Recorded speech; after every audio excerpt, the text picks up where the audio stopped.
yo ni byinshi n'umusa kuganira ndibaza n'ababonye no shusho sijya mbere sijya kabiri sijya cy'umukani umwaka wa mbere bakubona mu media now nzanye na news zitandukanye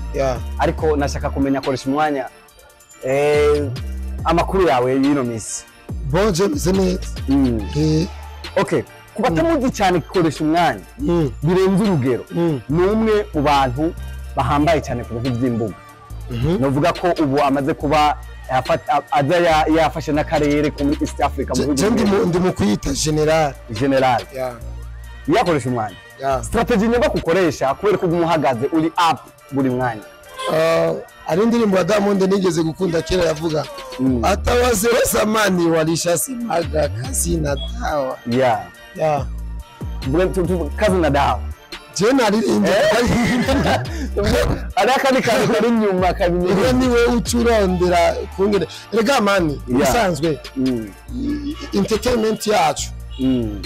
yacu yarabuze ikintu icyo kintu kuko ugerageje kuraba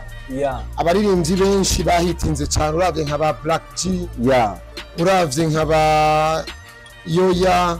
uravye nka ba Frank Generation 80 abarinzi bahitinze bakoroka nk'imifuko y'amakara hari andi maso batarondeye bo babonye umengo usoye arakoze hitura hitinze tiyari bo yani wo waririzika na ico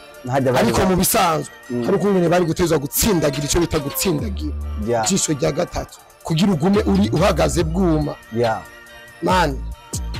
ibyo bintu nzobasigura neza peteta nibo bitahura kozo basigura neza kandi bazobitahura kandi babitahura namurinzi azoza ahitinga nka orege azima n'ibuji azohitinga ahitinga komere aduge urumva makora kugumugenda apana kugenda umengo ni koka uramaze ugura koka iraduga mugaka kazona ngo we isihoka kandi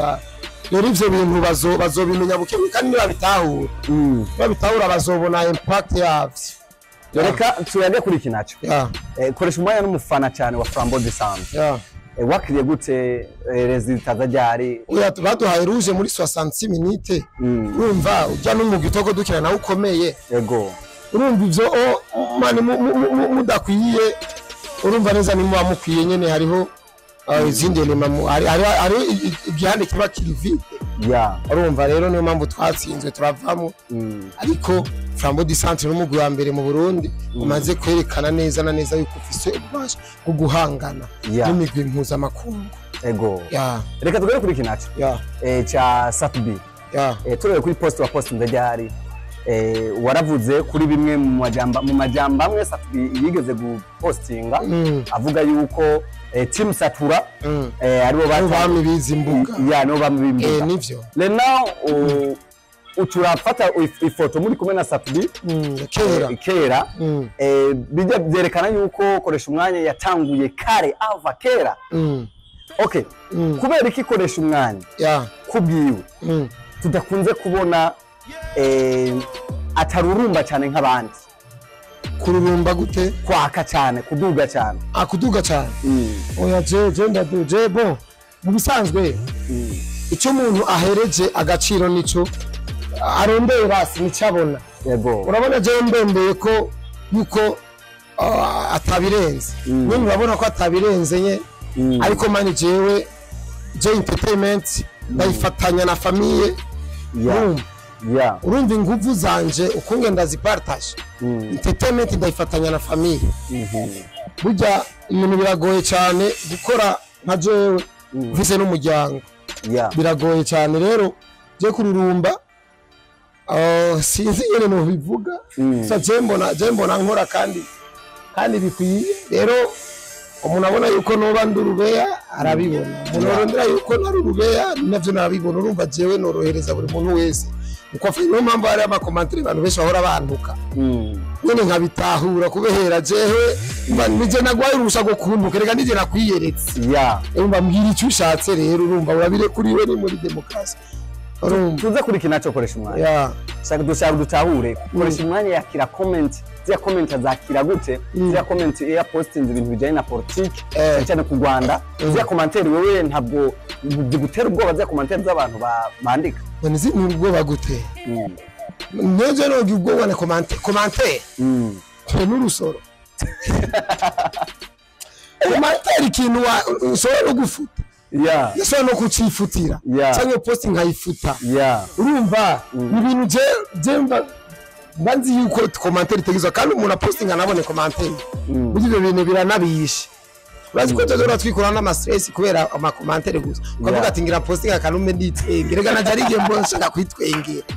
na posting akamenyene kugira nisomera ama commentaire nkitwe bagatwenga cyavuga ati none uyu muntu ariko aranuka nkuko arazi yuko uno mwanya ibi bintu ndiko ndabisoma nibereye kuri rimwe canke nipowe muhira ndiko nikinira n'abana ego umva wewe urumva wewe ndaposting ko ukacumengo ndi muri Kongo ukacumengo neza ndi ku mupaka w'u Rwanda n'Uburundi ego okay koresha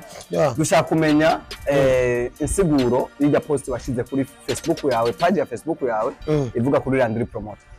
insiguro insiguro yari tawurise mu bisanzwe ari abantu babayeho mu mitwe yabo bibaza yuko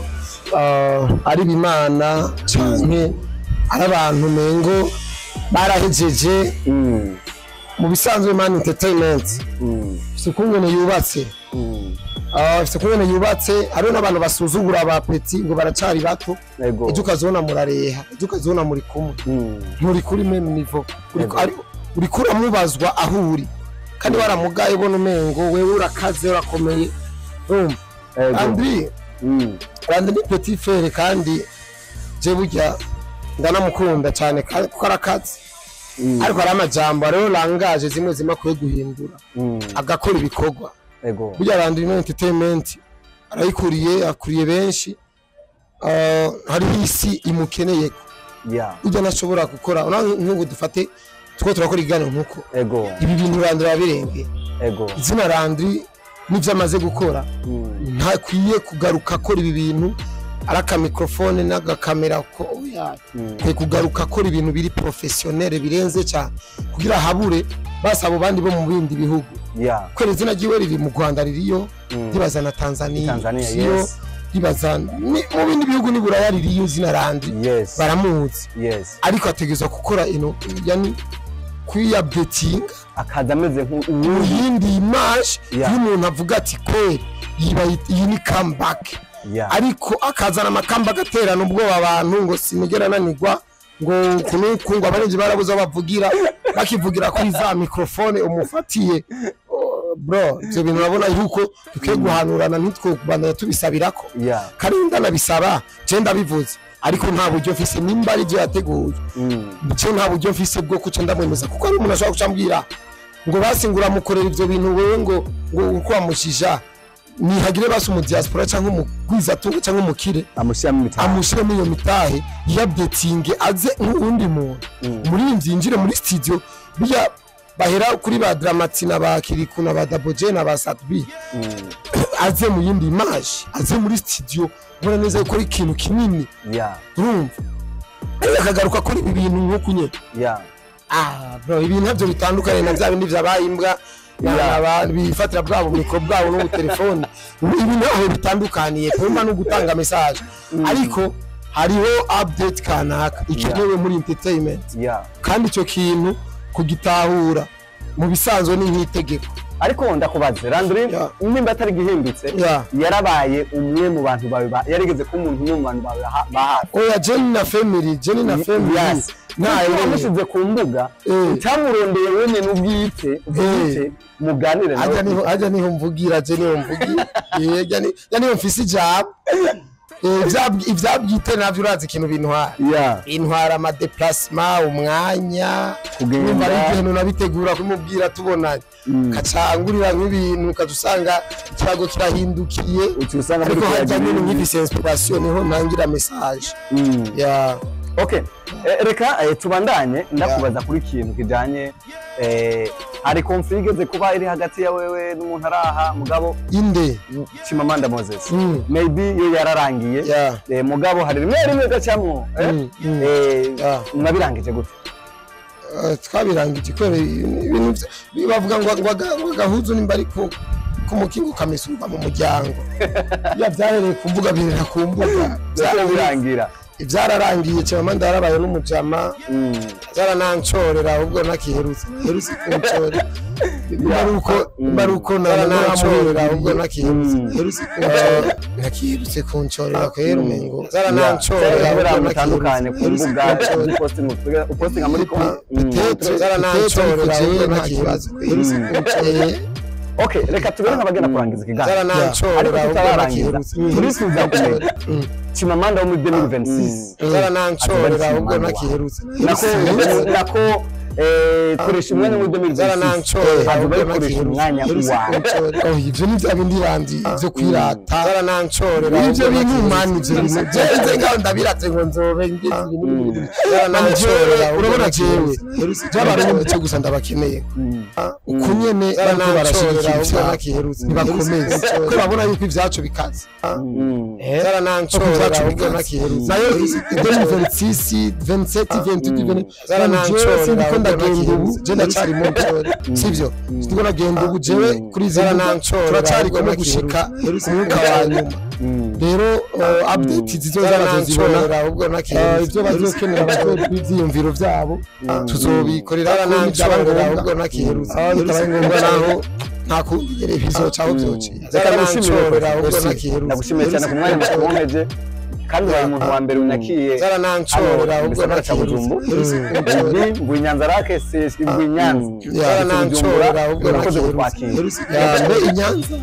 neza hari mikeke nyinshi zaranancorera ahubwo nakirutse tunafite abantu bagenzi Nyanza abyuri zaranancorera ahubwo nakirutse gusa waramuhevye ese namuhevye umwana arakura merci beaucoup thank you Zara.